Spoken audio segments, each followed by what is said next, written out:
Pernahkah Anda mendengar, menjumpai, ataupun menyaksikan ada seseorang membeli tanah, tetapi tidak bisa diberi nama ke atas nama pembeli tanah tersebut? Dan ternyata itu ada. Mungkin hal tersebut disebabkan oleh ketidaktahuan, kekurangpahaman dari pembeli tanah tersebut tentang peraturan-peraturan dan tata cara pembelian tanah.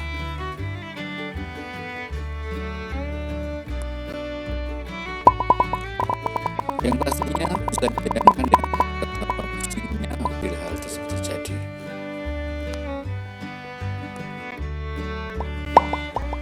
Mengapa sertifikat kadangkala gagal diberi nama?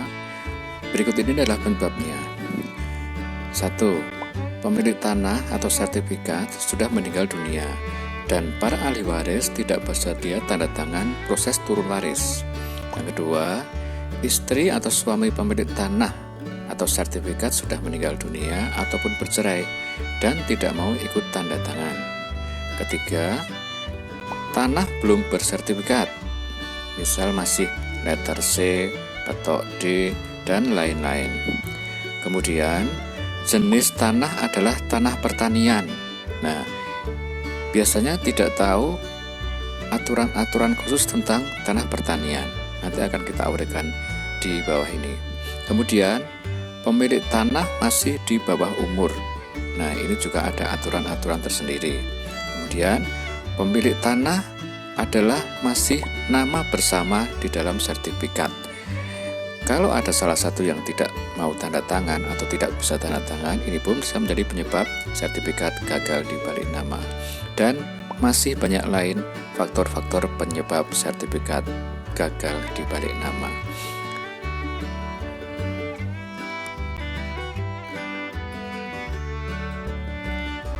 Nah, agar hal-hal tersebut tidak terjadi, berikut ini kami sampaikan trik-trik atau kiat-kiat membeli tanah, sekedar berbagi pengalaman agar proses legal atau balik nama sertifikat tersebut berjalan lancar. Tetapi sebelum dilanjut, mari kita bersama-sama membangun channel ini agar kedepannya semakin berkembang dengan cara memencet tombol merah subscribe dan kemudian silakan dipencet like dan juga silakan di-share. Kita mulai dari satu pertanyaan, apakah Anda saat ini sedang mempunyai rencana untuk membeli tanah? Nah, apakah sudah ada tanah atau bangunan yang sekiranya mau dibeli?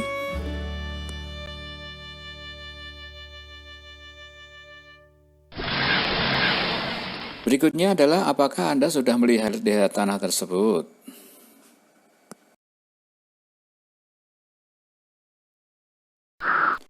Nah, selanjutnya, apakah Anda sudah bertemu dengan pemilik tanah tersebut? Barangkali untuk proses negosiasi atau mungkin untuk pembicaraan yang lainnya?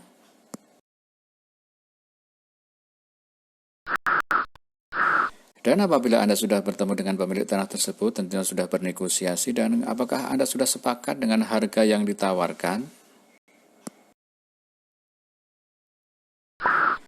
Dan apakah dana untuk proses transaksi tersebut sudah disiapkan? Tapi tunggu, jangan dibayar dulu ya. Emang kenapa? Sebelumnya, alangkah baiknya pahami dan cermati terlebih dahulu hal-hal berikut ini.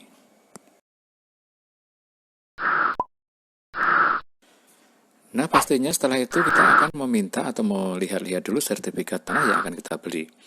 Dan setelah kita melihat-lihat atau menerima sertifikat tersebut, sekiranya apa sih yang kita harus lihat-lihat dari sertifikat?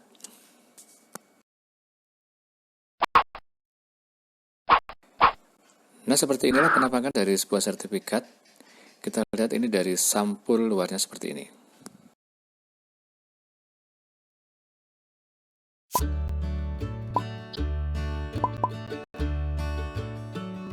Kemudian mari kita buka di halaman 1.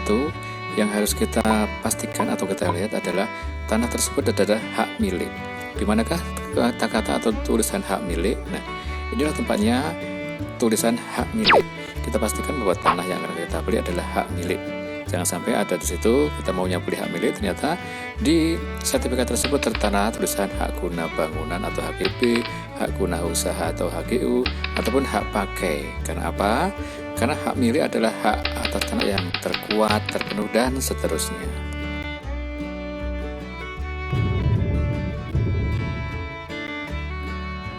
Untuk hak-hak atas tanah yang lainnya, seperti hak guna bangunan, hak guna usaha, hak pakai, dan hak-hak atas tanah yang lainnya, apakah itu tidak bisa diperjualbelikan atau dialihkan? Tetap bisa ya, cuma yang paling kuat adalah hak milik. Dan untuk pembahasan tentang hak-hak yang lainnya tersebut akan kita bahas di kesempatan yang lain ya.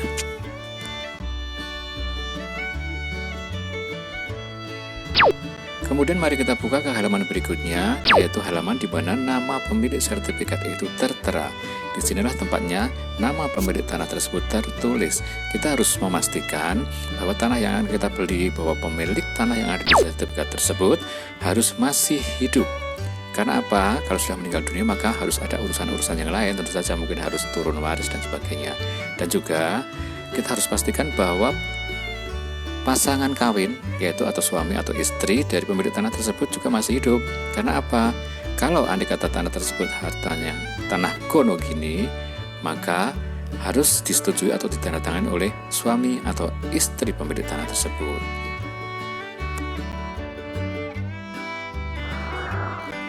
Akan tetapi, apabila tanah tersebut merupakan harta warisan, maka yang bertanda tangan pada akta jual beli atau AJB cukup pemilik atau yang namanya tertulis di sertifikat saja.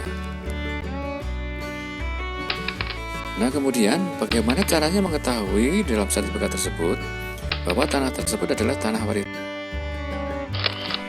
Salah satu cara melihat bahwa tanah tersebut berasal dari tanah warisan bisa dilihat di sini, di bagian bawah ini biasanya ya.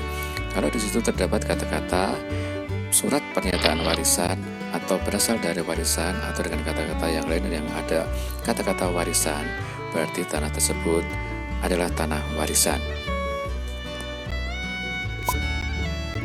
Kadang-kadang juga tertulis di sini. Biasanya di sini tertulis berdasarkan surat pernyataan waris yang dikeluarkan oleh dan seterusnya begitu. Ini juga menyatakan bahwa tanah tersebut adalah tanah warisan.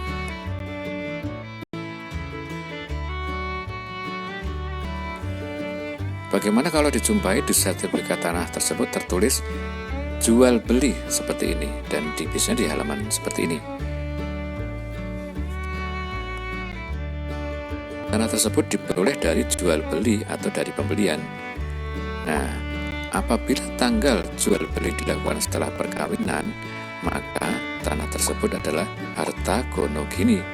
Untuk itu kita harus jeli ya, kita harus melihat tanggal sertifikat dan juga tanggal akte perkawinan. Apabila sudah ada kepastian bahwa tanah tersebut adalah tanah gono gini, maka tanda tangan di AJB atau akta jual beli wajib ditandatangani oleh suami dan istri.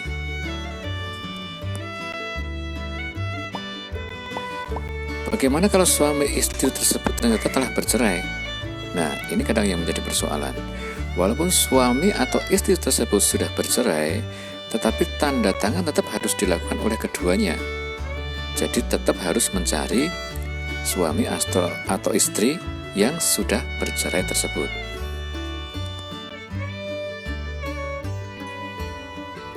Bagaimana kalau salah satu pasangan tersebut telah meninggal dunia? Nah, ini juga kadang menjadi persoalan. Apabila hal tersebut terjadi, maka tanda tangan akta jual beli atau AJB harus mendapatkan persetujuan dari semua ahli warisnya.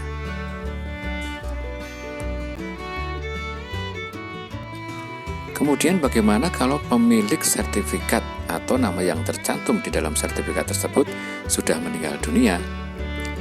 Nah, ini solusinya harus dilakukan proses turun waris terlebih dahulu.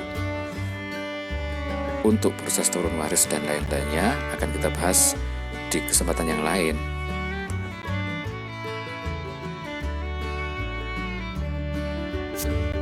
Bagaimana bila di sertifikat tidak tertulis asal tanah dari warisan ataupun dari jual beli ataupun dari perolehan yang lainnya? Seperti ini contohnya. Ini hanya tertulis letter C sekian.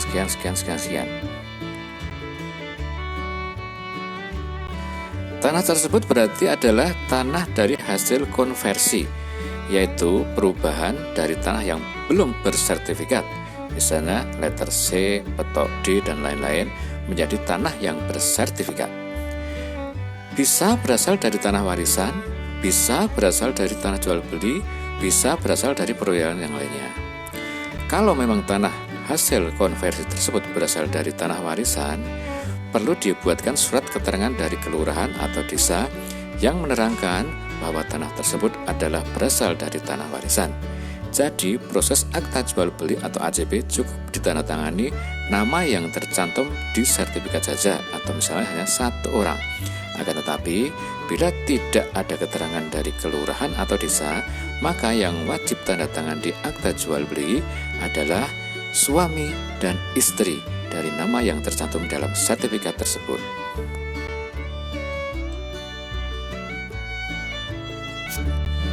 Untuk lebih detailnya tentang apa itu harta bawaan dan apa itu harta bersama, yang di dalamnya adalah ada harta warisan, harta konogini, harta hibah, dan lain-lain, agar lebih jelasnya kita bahas di kesempatan yang lain.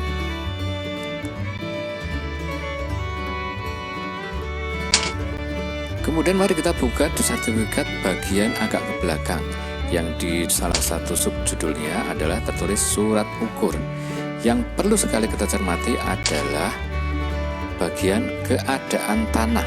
Semisal yang kita sajikan di sini adalah keadaan tanahnya adalah tanah pertanian sawah, atau bisa juga tertulis dengan kata-kata atau kalimat pertanian Tegal, Tegalan, dan yang lainnya, yang jelas tidak tertulis atau bukan tertulis tanah pekarangan. Wajib kita pahami, untuk tanah pertanian ada aturan-aturan yang berbeda dengan tanah pekarangan. Semisal contohnya, tanah pertanian harus dijual habis. Tanah pertanian tidak bisa dipecah. Tanah pertanian harus dikerjakan secara aktif.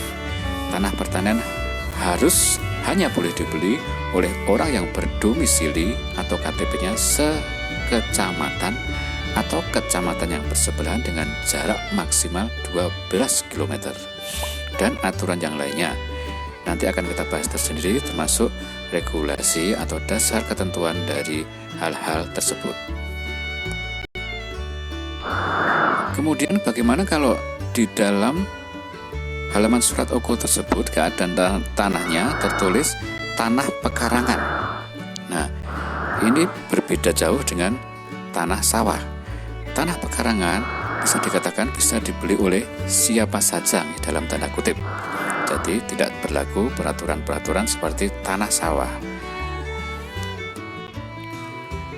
Demikianlah uraian singkat ini, semoga dapat memberikan manfaat bagi Anda semuanya, terutama bagi Anda yang berminat untuk membeli tanah ataupun pekarangan ataupun sawah yang masih belum paham tentang peraturan-peraturan pembelian tanah. Silakan tekan tombol subscribe dan lonceng agar Anda semuanya dapat bisa mengikuti perkembangan channel ini yang akan datang.